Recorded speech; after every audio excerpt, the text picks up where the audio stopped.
They said TA, which one of it's American something. I guess Truck American? I don't know. That's all she said, though. And that's TA right there. So that would have to be the same thing. I'm just looking for one of their signs or an office. Yep, I see it now. It'd be right about here on the other side of these little truck service things where it says TA.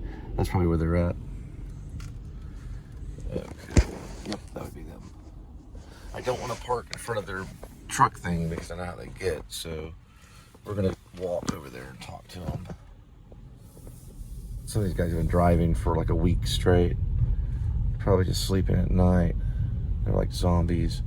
Probably around here. Yep, there we go. There's something. Looks like employee of the month or something. Well, yeah, it's like 10:02. Okay, we'll just do this for now.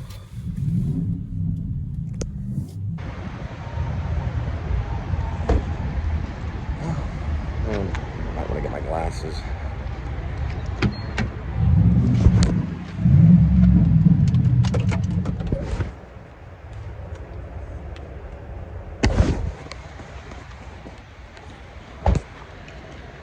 I want your plate check.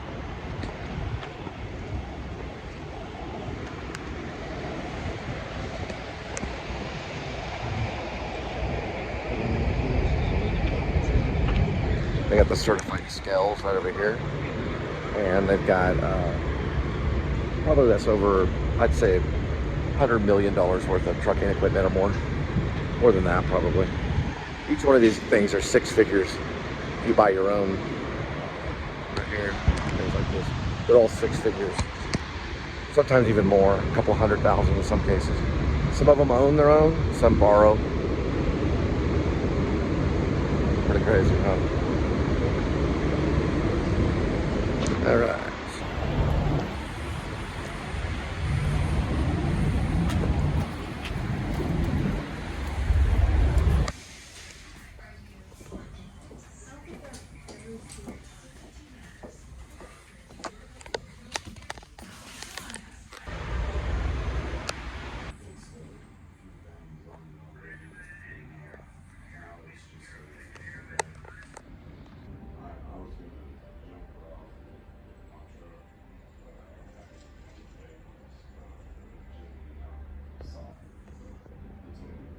A good way to start Maximum Overdrive. If you've ever seen that movie, a Stephen King movie he directed, this would be a great opening right here. That's a badass truck right there. That's the real thing right there. These guys get pulled over more than you think. State troopers love it. That's Amazon. Because if they don't have all the technical stuff in line, they ticket them for a lot.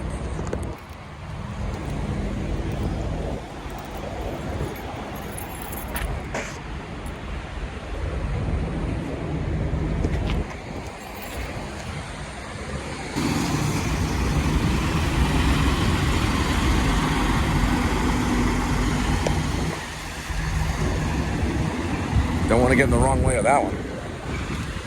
That would be end of story. Maximum Overdrive is badass.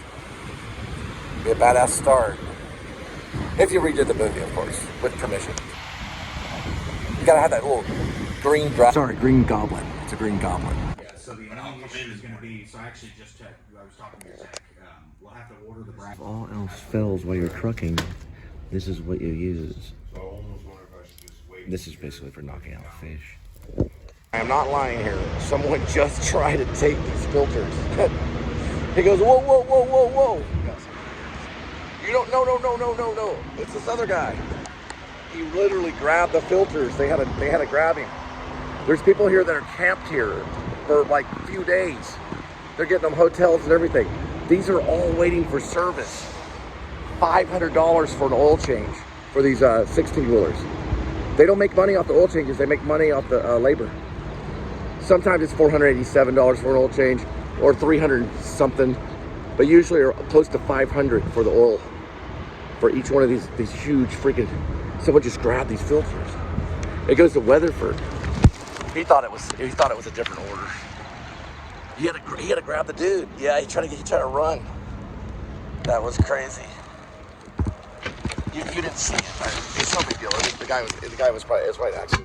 He was so tired he probably didn't know what was going on. These are actually filters. Right here. Sorry. And this is the order that goes with it right here. So what we're gonna do is we're gonna put them probably, well, we'll probably put the whole thing in here.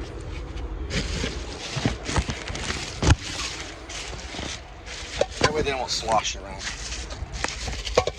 And then we've got the paperwork right here, and we're good to go. Now that's espionage right there. Those things are valuable. A guy just tried to grab them. I'm not lying. I'm not lying. They have him in the office right now. I don't know if they're going to question him. He didn't get out of the door. Whether he was sent by another company, I don't know.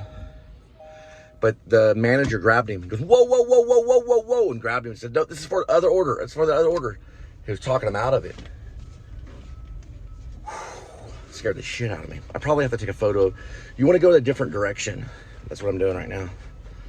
So I secured it. He gave it to me and the paperwork's there. So first he gave me the paperwork and he goes, all right, that goes to Weatherford. That's where we're headed. Then the other guy grabbed it. That would have been it, right? So he stopped him. He said, no, wait a minute. It goes to this other guy, which was me, because I'm the one that showed him the app. Freaking crazy, man. That dude looked like a zombie too. He looked like he'd been up for a while. He's a grease monkey. He's covered in grease. He probably grabbed the wrong thing. Yeah, that's what I'm thinking. He didn't do anything to him. He didn't like tackle him, but he was just like, whoa, whoa, hang on. He had to go over there and like, you know, make sure he got it. We're gonna do everything over here. It's more secure. I'm in a different area. Reason why is because I don't know why that happened. That's the reason why. That was crazy. We're still at the TA. I'm gonna go ahead and count it, take photos, and do everything right here. Get to a different location. That was weird. I didn't get it on video though. Just give me a second. I'm gonna get a photo of it. And watch your plate too. Keep everything tip tight. I know I put it in there quick because I got nervous. I didn't know what was going on in the office. So we're gonna take this red right here, and just like we did with the food, even though they're filters, we're gonna put this in here so it has more stability. It doesn't move around as much. We're gonna do the first pizza box. It's more disguised there. It looks more like a pizza. Keep this on the side right here, and you should be okay. I don't know if that guy was doing maybe. Those are filters you probably needed before you get there. Keep going. That means he's stranded here without those filters. It goes to somewhere else. That's where we're going. There we go. That's correct. That was weird. The guy was covered in a lot of grease, so he could have been a mechanic, but why he grabbed those three filters? Those three filters were written probably because he was going to take it to the shop and work on it. Maybe he was just up for too long. He gave it to the manager. I mean, it ended up going to me. But I don't know. I was like, well, that's what I was like. I had the piece of paper in my hand. So he gave me the piece of paper. And, oh, wait a minute. That reminds me. Give me 1 second. One more thing that we're going to do before we leave. We're going to take a photo of that piece of paper. He gave me the piece of paper, and I was going to leave with the piece of paper. He goes, no, don't go anywhere. Whoa, don't grab those. Not to me, but to the other guy. He goes, these are yours, the three filters. So just give me a second. We're about to get to Weatherford. Just give me a second.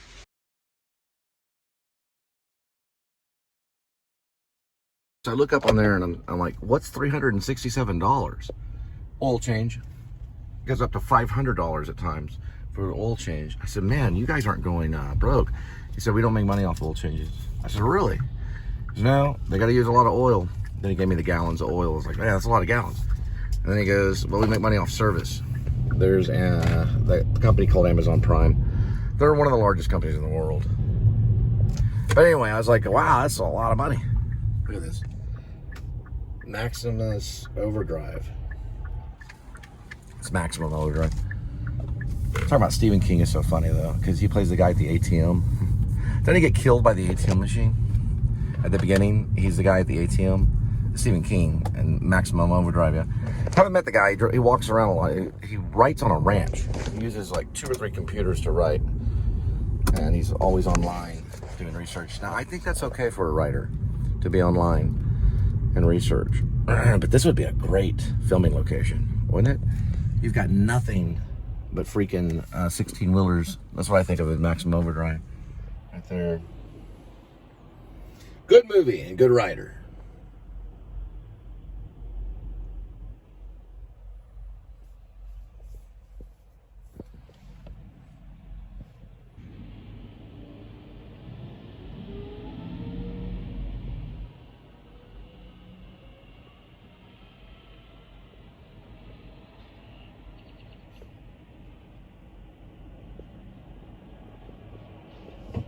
$500, $400 something for an oil change, up to $500. It's probably even higher up in north. Those guys are camped out there at times. They were offering, well, they weren't offering hotel rooms. They're like, listen, the axle, blah, blah, this, axle, blah, blah, that, blah, blah, bearings, blah, blah, blah. You're going to have to get a motel. But by morning, we'll have that blah, blah, blah pulled out and blah, blah, blah, axle this. The guy was stuck there. I guess he was just zoned out. The guy that grabbed the filters did not know what he was grabbing. That was strange. I felt a little weird and awkward. I was like, well, you gave me the paperwork, you know. Probably he could have been desperate and tried to grab it, maybe for his vehicle. Maybe he thought he'd already paid for it. Maybe he wanted to make the run. Oh, I see. Just because he had it, he could still know the destination of the run because it was overheard or hacked, because some of these guys are hackers. I don't know. I'm doing a whole writer thing. I do this in my mind, like, why would he grab the filters? I will sit there and think about this filter thing until morning and probably talk about it for a long time. Don't know why he would grab it. Don't know why he knew to grab it, because I just put it there for a second. I know that he gave me the paperwork, and I was going to leave with the paperwork, which is not what you're supposed to be leaving with. And the paperwork clearly states what's on there. So I was like, oh, just this piece of paper? That doesn't make any sense. He goes, no. And then the guy grabs it. He goes, oh, whoa. Don't, no. And he points at me and goes, it goes here. This dude's got it. So I was like, okay, I see. So I figured it out. So anyway, yeah, see Maximus. I'm thinking of James Patterson, Maximus Ride. Maximum Overdrive is actually not the name of the short story or novel. I guess it's a novella. Whatever it is. It's called Trucks. Stephen King wrote a book called Trucks. But they changed it to Maximum Overdrive for the screenplay, which I believe, if I'm not mistaken, was directed by Stephen King. Pretty sure that, yeah. And it was based on his short story or novella with a similar name called Trucks. They ended up casting a guy named Emilio Estevez. I taste. Never. You don't want to know what I taste. When I was a kid, I would take a cracker, just a regular cracker. I would take topsoil and put it on top of the cracker. That would go into my mouth, and I would chew it up. Good. E.T. Phone home. Ouch. Weatherford we go. We'll be there in about 56 minutes. Enjoy the ride. All right, Jack Nicholson had come in. He likes these types of shots right here. So do all the other hippies, Jack. We know what you did with the LSD and the movie called Trip. You can't land on the moon with a fraction. We know Dennis Hopper said that. He said like this, man. You can't land on the moon, a fraction, man.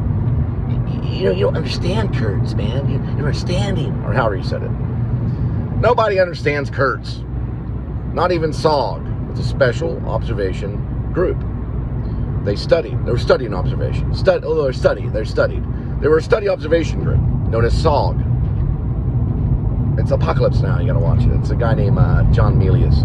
He had a stroke and he can only talk with watercolors.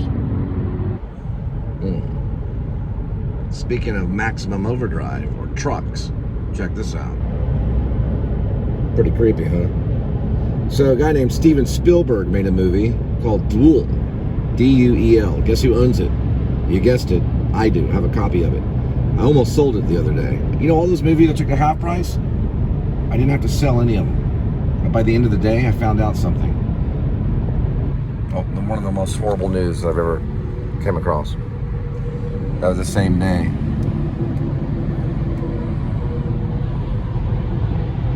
So they're going to start using Roadie for truck delivery. There's a possibility and a rumor that we'll be making a little bit of their money.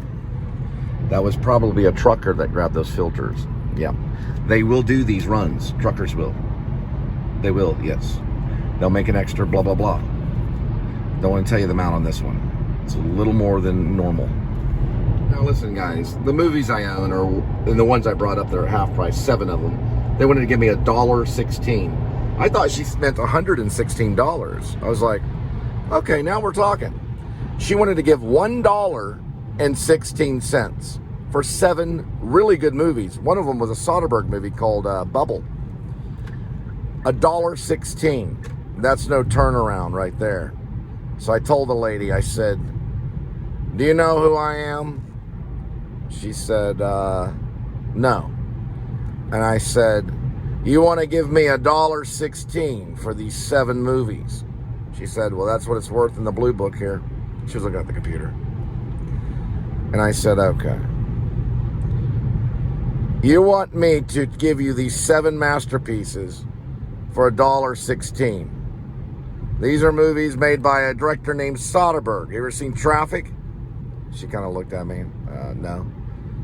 You know what this movie right here? It's Christopher Nolan's Batman. It's the whole series from Batman Beginnings to Dark Knight, all the way to what? Dark Knight Rises, right? People have been killed over this movie. And you're not even considering 50 cents for this collection, which has the manual inside of it and has even got a little hologram thing that you look at whenever you put it in light. Here's $1.16. These are 7 very good movies. I took the bag, I put all 7 movies back in there. I attempted to grab one of the movies on the way out, but she was very, very hyper and probably had military training. I turned back at her and I said, you know what? Is this as good as it gets? She goes, yeah. So I'm keeping the movies. Goodbye. And I walked out. Just like Nicholson and As Good as It Gets. Only better. All right. You got the message. I kept the movies. I still have them. The Christopher Nolan. I believe the other one was Bubble by Soderbergh. There was one called Lucky with Henry Dean Stanton. And, of course, David Lynch. I'm probably going to watch that one again. That one's a good one. David Lynch acts in it. Yeah, that's why I want Martin Scorsese in Shepherds of Alaska. David Lynch actually acts in Lucky. He's good. He's actually good. He's about as good as Henry Dean Stanton. Dean Stanton. About as good. I think it's Henry Dean Stanton. Yeah. And there's other movies, too, I had, too, of the 7. And what were those movies? Do you remember? Leave a comment.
Gustav Hasford is the writer of Short Timers. And the name of the drill sergeant is different than the name of the drill sergeant in Stanley Kubrick's movie. Don't know why he changed it. All right, guys. They want me to take a coffee break. Short Timers. It's actually called The Short Timers. Gustav Hasford. He is basically, if you can see Full Metal Jacket, it was based on a novella. It's actually a short book. It's a pretty big book. But anyway, you cannot get it on Apple Books, Amazon, Kindle, and I'm downloading Playbooks. Can't find it. It's nowhere to be found. If you have a copy of that book, hang on to it. Same thing with Rage, Stephen King's Rage. That's out of print. You can't even get that anywhere. This is very strange about where books go. I bet Fran Lebowitz has a lot of these books. Yep. Her collection is going to be probably under surveillance. It'll be like a museum. She has a museum almost of books, or like a library. Well, it'll be a museum eventually. She has like 1,000 books. She probably has The Short Timers. It's Gustav Hasford. This is very interesting. I can't find it anywhere. Now, they do have it within a book about Kubrick. It's like a complete work of Kubrick's kind of stuff. They do have stuff in there, and they talk about it on Wikipedia. You can only talk about this book. If you have a copy, you're lucky, because you can't get it anywhere. Same thing with Rage. Rage is floating around whatever, eBay. You could probably get it on eBay maybe, or even Facebook Market. This is a rare book. Leave a comment if you have a copy of The Short Timers, Gustav Hasford. It is now a rare book collection. Let you know that thing's gonna be worth money. So is Rage. Rage is gonna be in the thousands of dollars pretty soon if you have a copy, especially if it's hardback and it's mint condition. So Kubrick changed the name from Gerheim to whatever the name is in the Stanley Kubrick's version of probably Croc Cops. Well, at least have the siren on. Well, there may not be because they got the siren on. If they're driving without the siren, that'd be scary. Now, because they're going fast. Gerheim, maybe they were late for, I don't know, who cares. Gerheim is a German name. Now, he changed it as a gunnery sergeant in Full Metal Jacket. He changed it to a different name for the guy that played it. The guy that played it was a real Marine sergeant. But the book you cannot find. Now, the book is important. It's an important book to know. Because what Gustav Hasford was talking about is a short timer doesn't necessarily mean a person that's served one tour or 385 days in Vietnam, or 365 days or whatever. That's not what makes them a short timer. It was how they treated the lower ranks. And then the pogas were people other than grunts. So he was creating a class in the Marines. Jarhood probably has a little bit of that, which Swafford wrote about the Marines. But they were classifying why these people were short timers. You got to read the Wikipedia. That's the only way to really get to the book, is the Wikipedia, other than watching the movie by Stanley Kubrick, which will be there. That's a good example of a book that fell off the shelf, because you can't get short timers anywhere unless you go to eBay. It fell off the shelf. Gustav Hasford has been wiped away, and only the movie stands, which is Full Metal Jacket by Stanley Kubrick. He saved the book. The book is very different than the movie. Now, there are copies of it out there. If I find one, I'm gonna have to find out who has it and why. But the book is about abuse of authority figures. It can be civilian or military. It doesn't matter the difference. That's what he was talking about. It didn't matter if you're in the military or not. You could still be a bully because of your rank of who you are in life. You have a rank. Everybody does. They may be a cook. They may be a dad. They may be a police officer. They may be a taxi driver. You know, they may work at QT, but they have a rank. They may be the commander-in-chief of the United States of America. Everybody has a rank. And it doesn't matter if you're military or you're civilian. You still have the ability to be a bully and to abuse people. That's what Gustav Hasford was probably trying to say in all three sections of the book, The Short Timers, which you cannot find anywhere. It's a good movie, though. Stanley Kubrick, you know, he got an essence of it. He did change it. He changed Gerheim Gunnery Sergeant Gurheim to a different name, because I think he said that it sounded funny, so he changed it to something else. Watch the dossiers guys. They're two guys, they're college guys or whatever. They'll talk about Stanley Kubrick for like 4 hours. I fall asleep to them all the time. They're the dossier, whatever it's called, I don't know. The film dossiers or whatever they are. They're basically two college guys that know everything about film. And they'll sit there and talk about Kubrick and how many miles he drove from his house in the UK to the filming locations. Because he was right there when they did Full Metal Jacket right there in the UK, where Stanley Kubrick lived. So he would only go a few miles from his home, and they set up these fake palm trees to make it look like a jungle. He filmed the whole thing in the UK. He didn't even go to Vietnam, or he didn't go to the Philippines. He didn't do that. He stayed at the UK. That's his home base. He used a studio to make that film. Well, some of it. They did shoot outdoors, but they had to make it look like Vietnam. I think it's my favorite war film, especially for about Vietnam.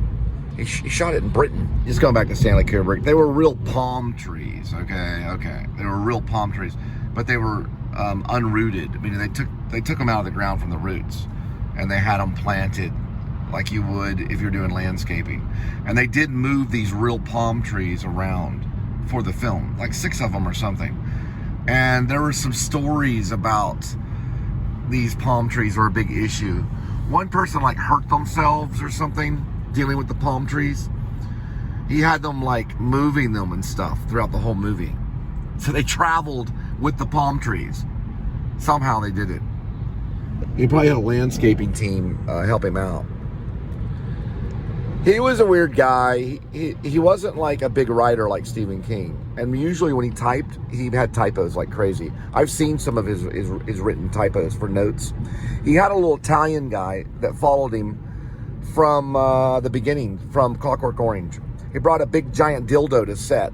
It was a ceramic, or it was not a ceramic, but it was made out of something that was weird for the scenes whenever, the whole writing scene where the whole scene where they attack the author and the lady, and then they use the scissors to cut out where her bra went and all that stuff. And it's basically, singing in the rain scene. I'm singing in the rain, and he does a horrible thing to his wife in front of this guy who's in a wheelchair. But Kubrick was making a point about a lot of different things on different levels. But it was a driver. So this guy was like, I have to bring this giant dildo on set for Stanley Kubrick. He was an Italian guy. I think he was Italian. He brought it to him. From that day on, he hired the guy to do all his work, like all kinds of stuff, all these errands for driving. He was his driver. That guy made a living for the rest of his life, and probably is famous today. They made a documentary about him. And it was all because he delivered this one dildo on set for Michael McDowell. Is it Malcolm? Sorry, Malcolm McDowell. The one Gary Oldman likes. Malcolm McDowell, right. And they're like, he's like, this is the guy. Yeah, you're going to be on my team for the rest of my life. And like, he hung out with him for the rest of his life. He hired him right there on the spot. And he paid better than any other person around the guy. So he was an Italian dude. And he just paid him, and he hung out with Stanley Kubrick for the rest of his life. He'd bring him stuff on set. He would write all these letters to him. Stanley Kubrick, I think he had cats. Didn't he have cats?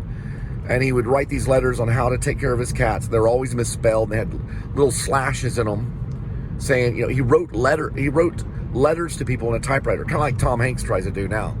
Or Tom Hanks right now, he'll get like a poster card. He'll put it in the typewriter and write someone a message and mail it through the mail. He does it all the time. They're both nuts, but Stanley Kubrick was really crazy. Well, he was kind of crazy. But he had all these typos and stuff. I've seen some of his notes about filming a scene. There'd be like tons of typos. Or it just looked like a junior high guy wrote it. He was a filmmaker. He was a photographer. That's how he communicated. He communicated through film. He was not a communicator through writing, like a novelist. Now, there's a guy that is that way, though. And he's a really good filmmaker. His name's Paul Auster. And he's a novelist. And he's a great novelist. He writes noir, kind of esoteric, with weird plots about New York City. One's called The City of Glass and things like that. He also wrote Blue and Smoke. I'm sorry, it's not Blue and Smoke. He wrote Smoke and Blue in the Face with Harvey Keitel. And I believe William Hurt is in it. He's actually a novelist. And he is a very good filmmaker. So it can be done. You can be a novelist, a very astute novelist, like Paul Auster is very astute, very well known. He's read in literature classes all over the world, and he's a very decent filmmaker. It's not that hard to be a filmmaker. Nah, it's not that difficult, but you have to plan it. You have to know the right people, and you know, if you wrote a real way, like James Patterson could easily be a filmmaker. Stephen King was one. Stephen King wrote plenty of bestsellers and decided, well, I'm going to be a filmmaker. And he went off and went Maximus Overdrive. He made it, you know.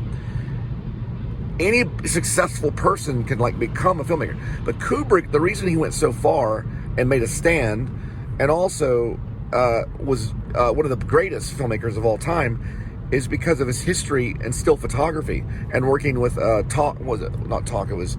was Look magazine. He worked for Look magazine, and his first major film that got him noticed was a documentary about a boxer, and he was working for this magazine, and he had still photography. He knew everything about focusing the camera, still photography, and that's what you needed to know. You needed to be a cinematographer to be a filmmaker. If you are a cinematographer, then you are a filmmaker for sure, especially if you can operate a 35mm camera. Nobody can nowadays. It's very rare. If you know how to change film in a 35mm camera, you're an asset, especially Quentin Tarantino. Hey, listen, I want to tell you one last thing about filmmaking. The 35mm film is not going to make you a filmmaker. All right, if you went around doing this with a 35mm film, you would be very, very poor very, very quick. All right, you would need a lot of money to do all the stuff that I do. I can do 4 or 5 features in one night. I do it all the time. It takes only a few moments. All I do, airdrop it into my computer, okay, which is sitting right next to me. It also sleeps next to me, or it's sleeping now. But I airdrop it from iMovie into my computer. It takes a few moments, not too long. It could be 50 minutes of footage. That's there. I have an option to go to one of my transitions. I tap on it, clear it out, 0, boom, apply to all. I've got a cheap version of one of my vlogs. I call it a Cross Dissolve 2 version. It's already ready to go. Hit export, lay back, or export, lay back, put the little thing on there, like it's 35 minutes, or if it's 55 minutes, or it's an hour and a half. I lay back, watch a little television. It tells me when it's done exporting. I hit one button, boom, it goes to YouTube. I give it a title. I already have it in my notes, and I already have my credit roll. It's good to go, boom. Then I start doing start search. Start search means that I find the footage where it started and where it ends. I do an end search. I'd have to sit down and really show you on a chalkboard.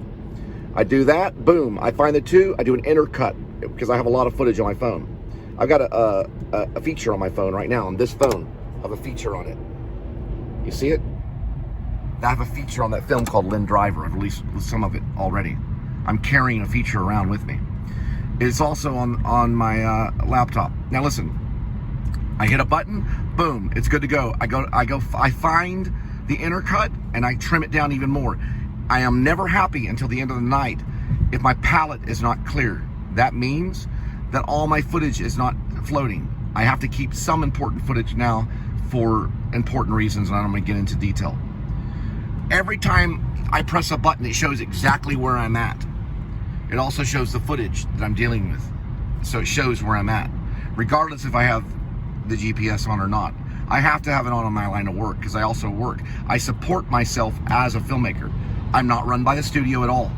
I am the only filmmaker on this planet Earth that's doing this right now, I promise you. Now I do have some little help. I have a producer, but they're private and they're related within the family, okay? I'm not gonna mention any names. I'll say the last name on one of the films is Looney, okay? And also known as, she was part of the Mitchell stuff. But that's important information, I shouldn't release that. But it's in one of the footage. It's in one of the vlogs. Now let me explain something, okay? I am probably the only one at this level of footage that's being released that don't have. Listen, Adam the Woo, he's got probably 700 church followers of his father. Okay, his father's a minister that support him secretly without him knowing it. That's why he has what he has. He can go into a toy shop and buy it all up and leave. That's the church allowing him to be who he is. He is a representation of Christ. He is an ambassador of Christ, of Jesus Christ. I don't know who he is. He won't tell you that he is, but he is. That's why he flies all the time, and he shows no fear. He shows what he eats because he shows that Jesus Christ loves him. He is part of the church, okay? I am too. I consider myself a child of God. But I'm going to tell you this one thing right now. I am not connected to Hollywood in it whatsoever. I'm not getting secret money from Quentin Tarantino. I'm not getting secret money from any studio, okay? It just goes up on my YouTube. That's what you're watching, all right? Now, back to Kubrick, blah, blah, just watch the dossiers. Those are two kids that do about the same. But they're also college kids, and they talk like about all of them. Martin Scorsese. They'll go on for 3 hours. They have all this footage. They should both be professors immediately, like right now. We're by a truck wash, and we're going to drop off these filters. This is crazy. That's what I call it. That must be them. They're going to be another version of TA. TA means something. I'll figure out what it means later. It's a trucking company called Truck Service. All right, we're just going to turn. It's for some very valuable filters. Some of these things won't even run without these filters. There's a Truck Service right here. That may be them. Right there. TA is what I'm looking for. The other one had TA out front. This one just says Truck Service Mobile Devalc. And they were nearly fighting for these before I left. That's probably them. Right? Yep, it says TA. Yep. They're waiting on them.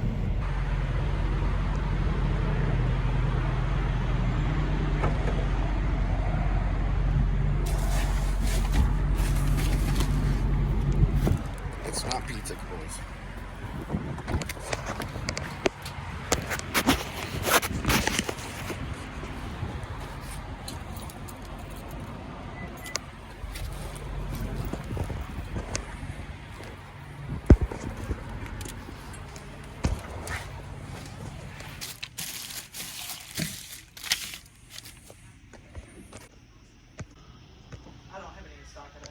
All right, so photos taken, and we're good to go.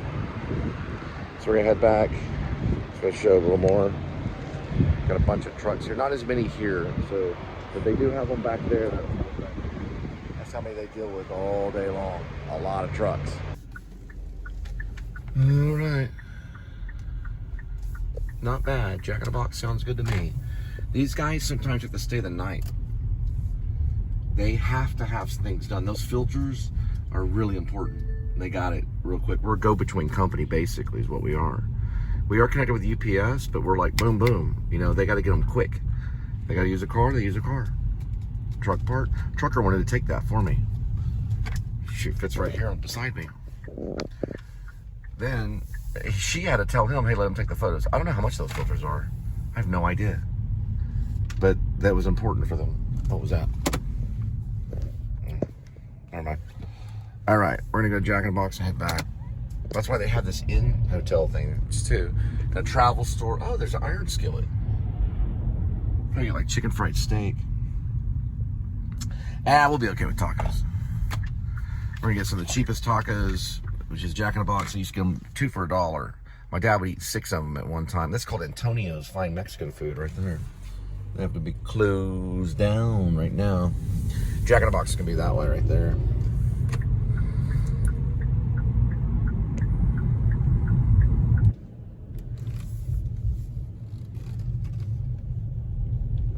Hey, listen, Kubrick, he'd never do 5 features in one night. But daily-wise, they might have, for dailies. I don't even know if they could get that in dailies. I would like to know how much daily work they did with The Shining. They do it 100 takes sometimes. He may have had more than 5 features in one night. Only God knows.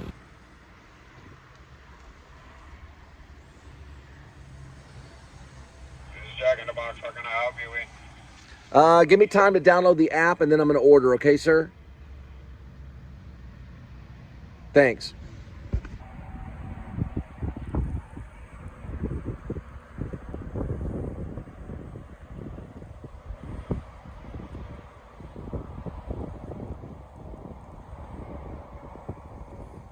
Kind of anal retentive, so I just go back this way without getting a plate check. About right here, probably. So I'd want this one right here. Swing.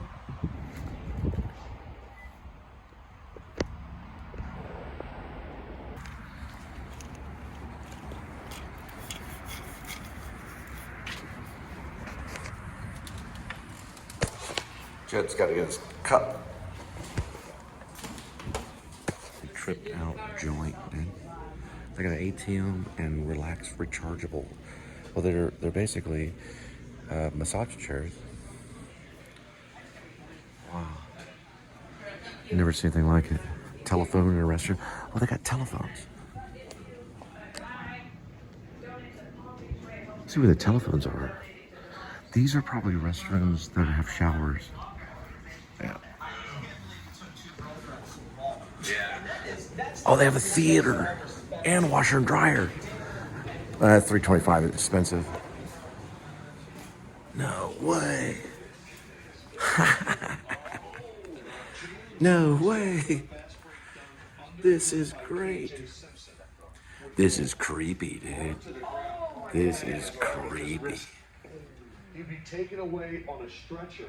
KJ Seymour would be ejected. Memphis had this game. They were up by Perfect place to write a scene.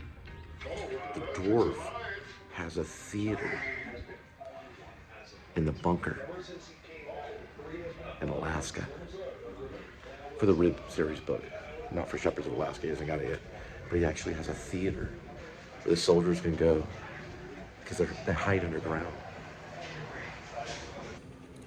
Wouldn't you agree, Jack, that the boy needs to be corrected? That is correct. He needs to be corrected. That is correct. The most common side effects are respiratory and urinary tract infections, headache, and injection site reactions. It may increase the risk of infusion-related This is reactions. CB shop. Look at a CB shop. History of infections or symptoms. Back here, right over here, you can get CB stuff. This is where you get your clothing washed. There's, I guess, a CB store if you need a CB. No, it's right here. Yeah. This is General Lee. And then these are the showers. Probably, yeah. Kind of smells like wet soap. And the flavor you love. That's awesome. Cool. 249 above it? Yeah, 94 below it, 249 above. Yeah, it should be 94 cents. The shit. Oh, wow. This is a great bookstore here. For kids and everything. Truckers could buy this stuff, bring it to their kids.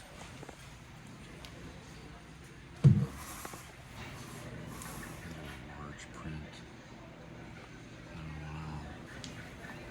This is amazing stuff. About Bible, anxiety, and depression. So poor means something here.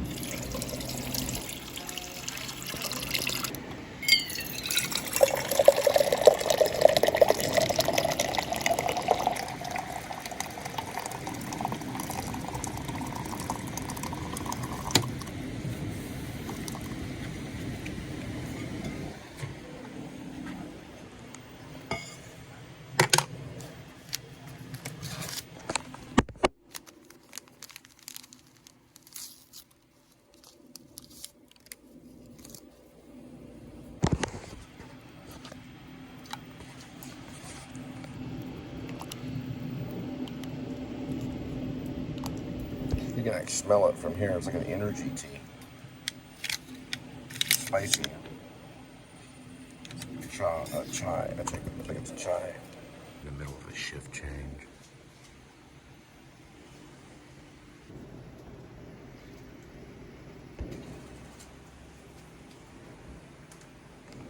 Holy this! I'm definitely getting this. Corn nuts for 49 cents. That's what I'm getting. I'm getting the corn nuts.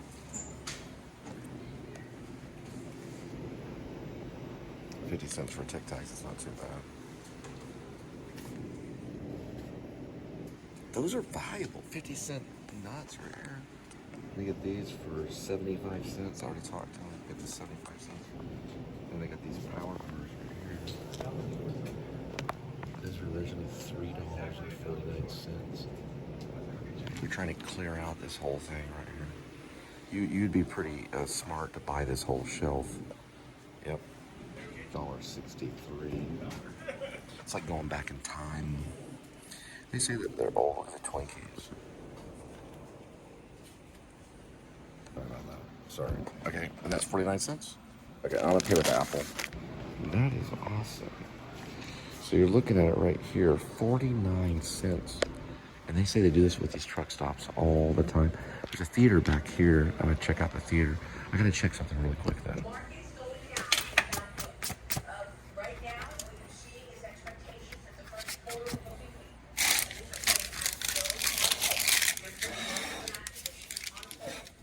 President Trump, his ultimate goal is to get manufacturing back to the United States. And how else was he going to? My suggestion to Donald Trump is to work in manufacturing for 16 hours.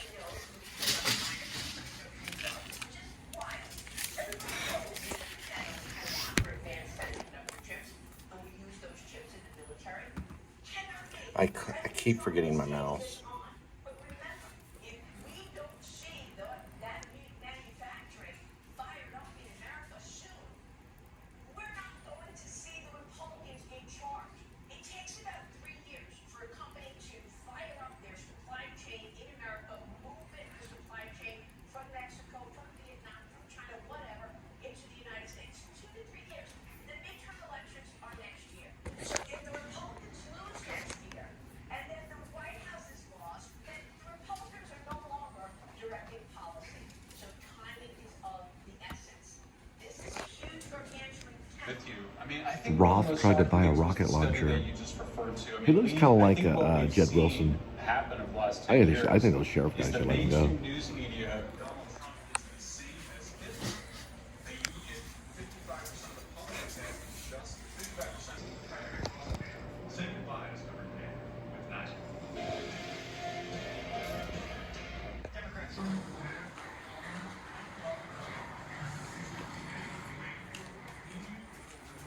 I just made a theater room. Oh, they turned a light on. I just made a theater room in a truck stop in Alaska. That's exactly like this. And this man right here has given me the confidence to be more. From the #1 rated brand in cordless outdoor power, the Ego Zero Turbo car charges on a dime and cuts up to 2.5 acres on a single charge. Find an Ego It'd be cool to have a room like this. I like these seats though. These seats are cool. It's for truckers. For New York, with Boston the other way. So the Knicks have come in, winning 2 straight and 5 of 6. Boston has come in, winning 2 straight and 11 of 12 with a turnover, and Brunson the other way. The trailing Towns, and on the baseline to Bridges. Towns will knock it in. What the Knicks are doing here, if you can create offense from your defense, come up with a steal and get in transition before the Sabres can set up that defense. It's Holiday with Brunson defending. And coming off a double-double, Karl Anthony Towns has the rebound, 19 and 13 Sunday against the Suns. Here's a 3. Towns. He's only shot the ball at a 28% clip from that three-point line. Lowest since 2018-19 for Karl Anthony Towns. Hasn't shot a lot of three-pointers this season. In the corner, it's Holiday with a 3. Hart has got the rebound. Josh Hart down the middle. The trailing Towns in stride into Brown. Pushed and shoved as he drove down the lane, and a foul. There's a 3 here for Cat. Okay, so what you're gonna do is imagine Porzingis a little bit late closing out. leg in the air. One of the best shooting big men in our game. Got it? Against Boston this season, and you can see it right here. What I'm basically buying. So there we go. So it's going to be like 49. Oh yeah, everything's like almost half off. This is better than Walmart. This is a $50 item. No, it's a $40, well, $35 item. Not too good on the, you know, that's pretty good. But still, look at these coats. These are what? They're fleece. These are fleece lined coats. But you can see it right here. I might use that in a rib. $27 is $50. So this is what I was thinking about. This is a $50 item. It's actually $60. It's going at $28. This is a nice coat. Look at the pockets right here. That is really nice. It's buffalo. Yeah, this is a good deal. You got another one right here. That's pretty cool too. Old school punk. Yeah, do this all the time. It sells. And how much for the total? So the total is $286. $286 for all of this. $1, 49 cents, 49 cents, and $1.13. So the total is $286. We're gonna get one more thing. That's $1. One more thing. I'm gonna grab one more thing. This is a really good deal. Grab another one of these. Go ahead and throw this one on it one more time. All right. We're gonna get the total price. And that's what it was. He's about to lower it. $361? $361. Okay, we're good to go. Let's go into a snack business. Right. I'm gonna keep my eye on this store. It's right through all of this right here. $361. Look how large this is. Big time good. This is a very, very good deal. The dude in there, D, I call him D.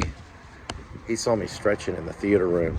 I was just videotaping somebody else. Yeah, I was just stretching because I've been driving. He's like, yeah, they were watching you.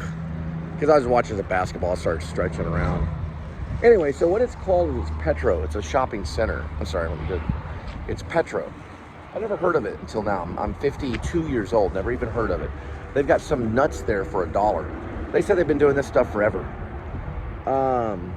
Truckers go in there. They have a theater. They have showers. They have a skillet place right here, Iron Skillet Restaurant right there. The Iron Skillet Restaurant is open at 6 a.m. They do chicken fried steak, fried chicken, all kinds of home country stuff, corn, you know, you buy the home country meal. And then you just go right here and you get cheap nuts, or you can buy clothing for half off. They do it for the truckers. These guys make 6 figures. It's wonderful. Then way over here is a Louisiana Kitchen, which is probably part of the, oh no, it's not, actually, it's not. It's not part of the Skillet. The Skillet's, I met the guy that runs the Skillet. He shook my hand, he was a really nice guy. He says they do the same thing in Denton. So this goes from Denton all the way here to Weatherford. And there's Louisiana Popeyes, and every once in a while, if you go way down over this way, the truck stop over here, actually it's a truck service station. They do oil changes and stuff. Every once in a while they need filters. They can't run without those filters. Everybody works together. And they watch a little television to cool off. Love it, absolutely love it. Now they do have showers, you have to pay for the showers. Wi-Fi, you gotta pay for the Wi-Fi, but you can get $5.99 for like all night. So you pay $6 and you get the Wi-Fi all night. I don't know, he didn't do an internet speed test, so I'd have to do that before. And you could do a 1 hour purchase for like a couple dollars or something. And then this is a travel store, which I showed a little bit. And they've got like items that are like fresh food and things like that too. All right, we're headed off. And they're known as Petro. So they're all over the place. Didn't know about it, I'm 52.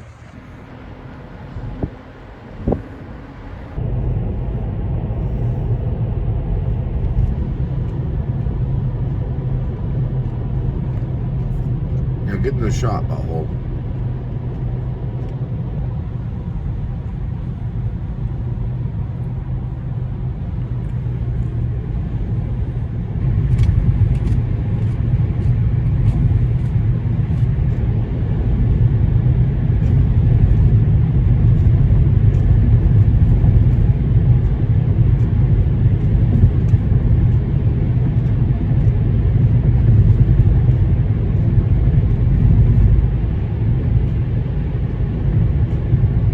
What you want to do is you want to go on to YouTube. You want to put in montage of heck soundtrack. It's like 30 something videos. And what Kurt Cobain approved is his hands didn't lie. So the guitar may have been poor and the amp poor and the recording done with the tape player, but the work was there. So his practice was there and his voice was not overpowering the mic, even though it was probably a tape player. He knew how to sound for that equipment. Daniel Johnston did the same. Daniel Johnston's from Austin. He used a tape player as well. That's why he liked Daniel Johnston and wore Hi, How Are You? They were both doing the same thing, only Daniel Johnston had never really left that area of just recording on a tape player. He never left that area. He never progressed from that. Now, he did do studio recordings, and they were usually done by independent recording artists, and all his stuff is independent. There's a few songs where he did work with half Japanese, Daniel Johnston. He worked with Jed Fair, and those guys. They captured some of it, but he always stayed at that state of his tape player. He never left that. Kurt did leave it alone to a certain degree, and got his own professional equipment, probably, or at least that's how they play it in Last Days. Last Days was Gus Van Sant movie about his last days with Kurt Cobain, playing his music and stuff. They all do it to a certain degree, but Daniel Johnston, who died on September 11th a few years back, never felt it was necessary to leave the tape player life. He just continued doing it pretty much until towards the end. He never felt that he needed a big studio sound recording, Dave Grohl sound system. No offense to Dave Grohl, because some guys really take sound very serious. The Smashing Pumpkins do, Nirvana does, but Daniel might could have, but he didn't desire it. He didn't desire to have this recording artist kind of sound. He just pushed the tape player and recorded. He knew that would be all that he needed. So you can listen to Daniel Johnston for a long time until it starts to kind of get on you. But I'm listening to Montage of Heck, and that was Kurt Cobain's early stuff, and his hands do not lie.